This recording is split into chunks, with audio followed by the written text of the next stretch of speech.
You're tuning into Black and White Sports on YouTube. The no-holds-barred truth on sports. The main event starts. Right, Black and White sports supporters. Well, videos you don't expect to make. This would be one. I didn't see this one coming. Regarding a former high-profile Indiana Fever player. And I'm not sure a lot of people know this. I was like, how much is Erica Wheeler making? Well, she made a league minimum like $78,000 this year. But she was among the top 10 salaries in the league just the year before. All right. In 2024, when she was with the Indiana Fever, she was making $202,000. All right. 2023, $242,000. And then dropped down to the veteran minimum, $78,831.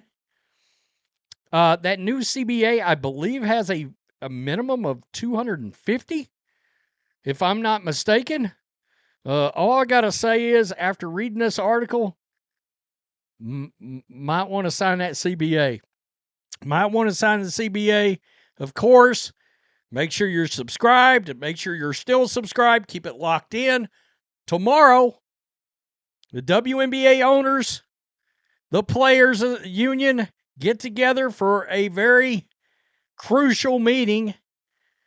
After seeing the Natasha Cloud video this weekend, I'm not sure how that's going to happen. If the majority of the players feel like Natasha Cloud, they're not going to get a deal done, and the league's going to go into a lockout or strike. Part of the season's going to be lost, and it's going to be a wrap for basically women's basketball because, I mean, I don't care about that farce that Unrivaled put out in regards to attendance records. Man, once again, if you believe that, okay, I don't know what to tell you. If you believe that, again, somebody said one player bought 60 tickets. Just think about that a minute. All right, the giveaways, all of it. That league is not hanging around. All right. Can't even put 1,000 people down in Florida where they play regularly. I'm just pointing that out, right? Just trying to be fair. So Erica Wheeler has done something rather interesting here. She has decided to join and partner up with OnlyFans. Now, this is interesting because she's claiming that she is not going to do adult content. Now, I understand, I guess there is some content on there that's not adult-based, but, you know, public relations, perception, that is a thing, all right? Or it should be. And when you hear the two words OnlyFans, what do you think? What do you immediately consider? What do you think about right off the bat?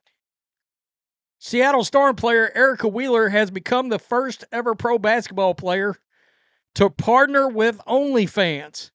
Now, I believe Liz Cambage retired from the WNBA. I don't know if she joined OnlyFans or just jumped straight into porn. I don't know. But she famously is out there making content. She will not be using the platform to post adult content, but knows what kind of presumptions that come with the territory. Quote, I think it's a stamp on OnlyFans that it's only for adult content. And I don't think it's that, Wheeler told Fox News Digital, adding that she's using it to show workout content, quote, family time, and behind-the-scenes moment of the WNBA season. Is it just me? The first thing I think is, you could have put this on YouTube.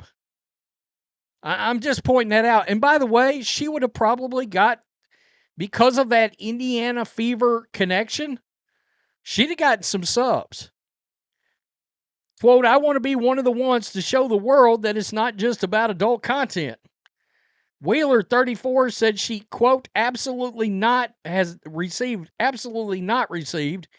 any negative feedback from fans for her decision to partner with the platform. However, she does have a message ready for any fan that does take issue with the decision. Quote, I would ask them what they're doing in their personal life, question mark. Wheeler said when asked what she would say to a fan who would ask how she could partner with the platform known for adult content. Quote, like, who are you to ask me what I do in my personal life? What I do shouldn't amount to anything that another human being has going on. Okay, but you chose to partner with OnlyFans and you're doing it to you're saying I want to bring attention to the fact that it's not about adult content, but then you're saying that that's your personal life and basically nobody should get involved or nobody should have an opinion. Wait a minute, you can't have it both ways. That can't happen. What I do shouldn't amount to anything another human being has going on. Half the time these fans are sitting on their couch watching TV, doing nothing with themselves, and probably making $50,000 to $60,000 a year. Why should I care about their opinions? It means nothing to me. What? You attack the fans? Really? That's probably not the greatest way to grow your platform. Wheeler has been on OnlyFans for 4 months and has posted, it says 10 videos with 16 videos. I assume that's supposed to be 10 videos with 16 views. Yikes.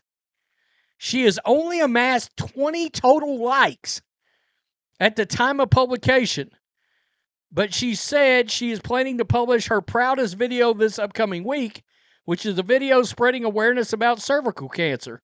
I mean, nothing wrong with that. I mean, there's nothing wrong with spreading awareness about cervical cancer. I can't dog anybody out for that. She said she has, quote, no goal in mind in terms of subscribers or metrics, but it's mostly hopeful about changing the platform's reputation.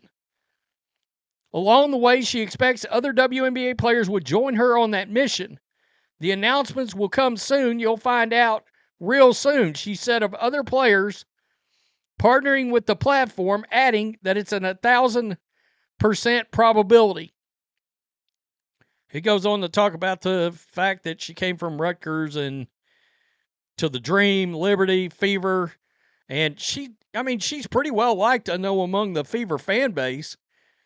But it just seems to me like if you want to, you could post content on Twitter, TikTok.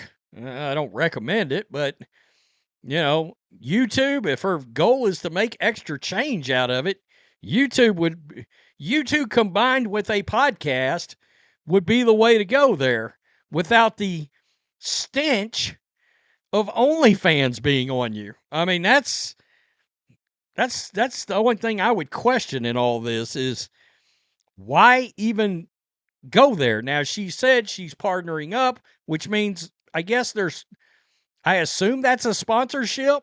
So they're paying her money to use her celebrity to grow the non-adult side of the content. I don't know. It almost seems to me like,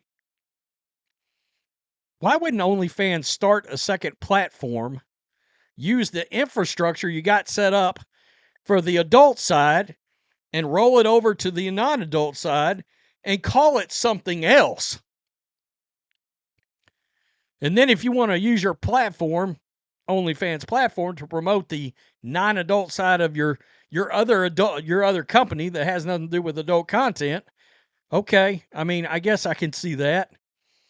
And why attack the fans if they have some kind of opinion on this? You're saying it's no fan's business, but you're promoting your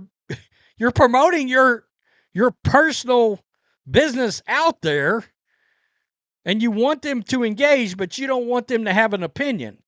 It's everything wrong with athletes these days. See me do this, but don't you dare say nothing. Okay. In the social media age on top of it, you can forget that. I can totally forget that. I wanted to make this video because I want to see the comments on this. Like what you guys think about Erica Wheeler, a former Indiana Fever player, now on OnlyFans. I didn't say OnlyFans, she did. Peace. I'm out. Till next time. Thanks for watching the show. Be sure to like, comment, and subscribe. Be sure to tune in next time on Black and White Sports.